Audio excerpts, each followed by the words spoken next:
सभी दर्शकगण कवि के हमरा प्रणाम। जेना कि जाने छो अभी कोरोना वैश्विक महामारी बनी गेलो छे।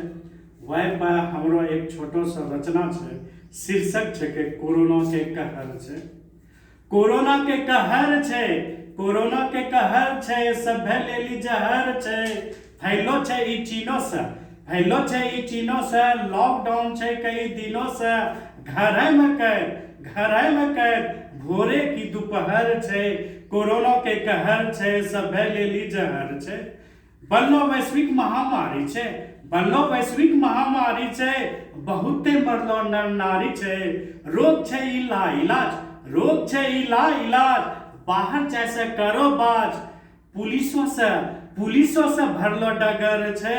कोरोना के कहर छे, सभे लेली जहर छे। जान नहीं मानबो बात, जान नहीं मानबो बात। पुलिसों से खैबो लात। दूरी बना के तो रहो, दूरी बना के तो रहो।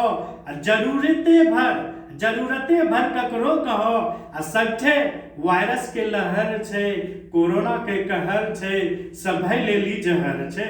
मुंहों में मास्क लगाबो, मुंहों में मास्क लगाबो।